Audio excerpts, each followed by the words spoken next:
This is the optional video showing you how to add some extra beads to your snake. There are many ways of doing this. We are going to be adding them onto the passives, on the yellow ones here. The two methods I'm going to show you here require a very fine crochet hook, if you can see that there. This one's a 0.4. You can also use a 0.5 millimeter, 0.6, whatever you have that will fit through the middle of your beads. You can get these at a lot of craft stores nowadays. Stock these very tiny ones. You can find them in hairdressing shops for dreadlocks. They sell the very tiny ones. There's a lot of craft stores that now stock them. This one in particular is from the Lace Guild. Nice wooden handle there.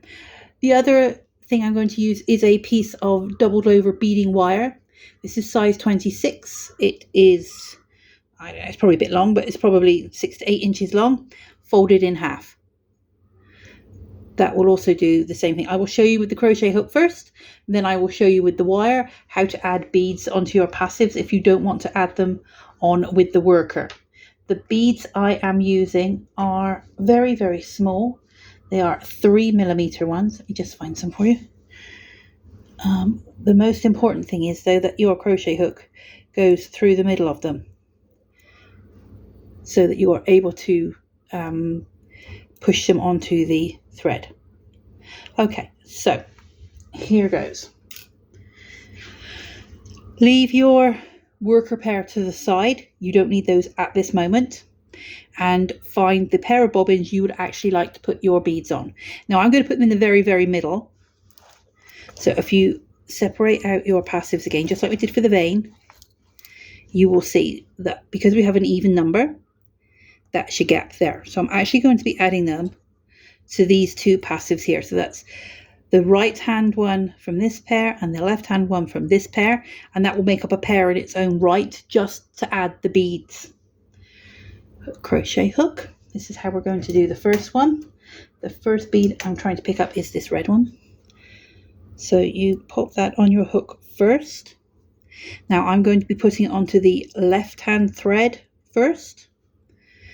So you go underneath and catch it and then pull your bead over the top and pull it through.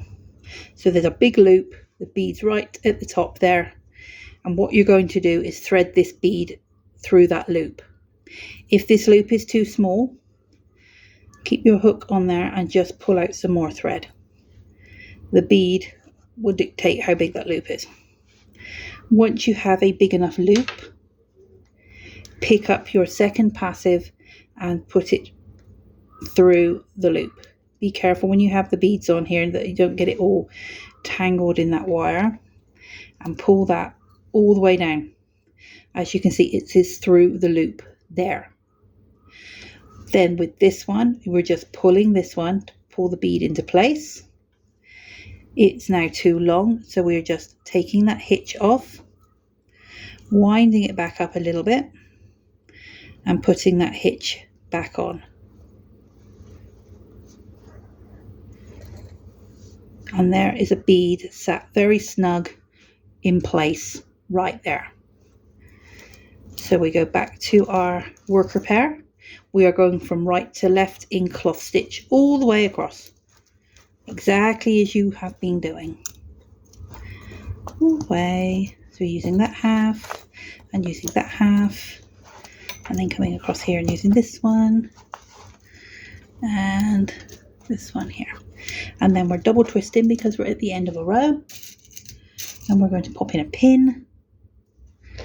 The next one here.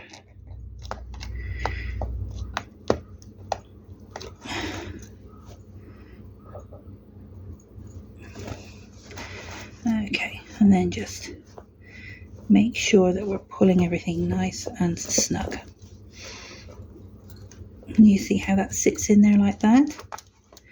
So this is ideal for if you have multiple beads and you don't want to have a lot of beads on your worker pair here, because sometimes they bank up and it gets in the way. If you have large beads that you don't want to add to the worker pair because they will get in the way, if you forget to put them on the thread, this is another way of making sure they're on there. and that is how you would do that one with the hook.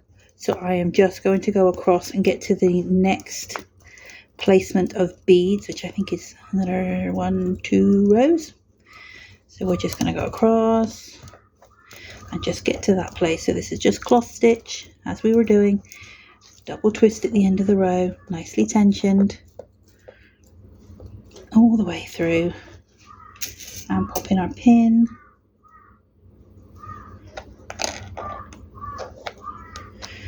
And then going back the other way.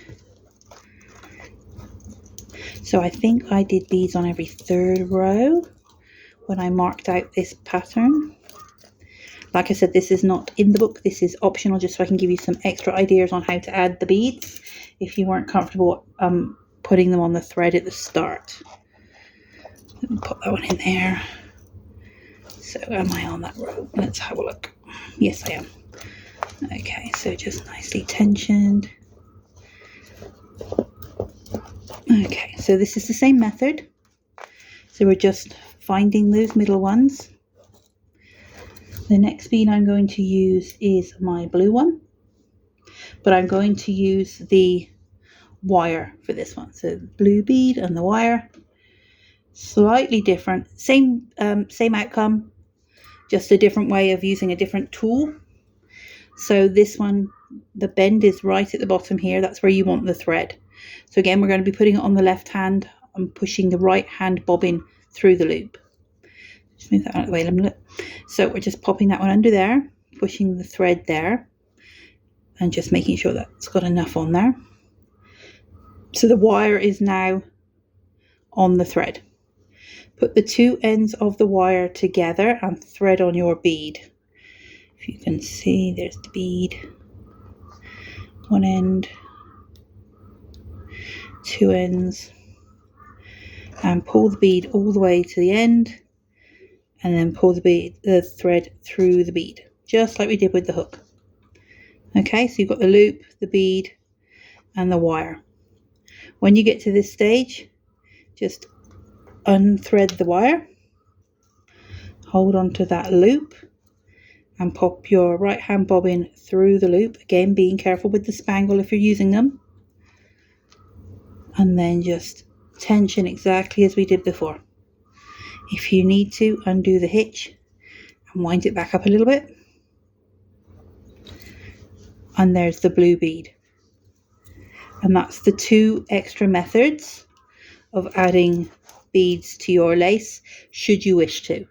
So here with the eyes, the black beads were already threaded onto the workers, and we just moved them into position when we needed them. This one was with the crochet hook, and this one is with the piece of wire. And you can just add them all the way down here. So there's 7 beads in total, every 3 rows, should you wish to do so. And on to the next video.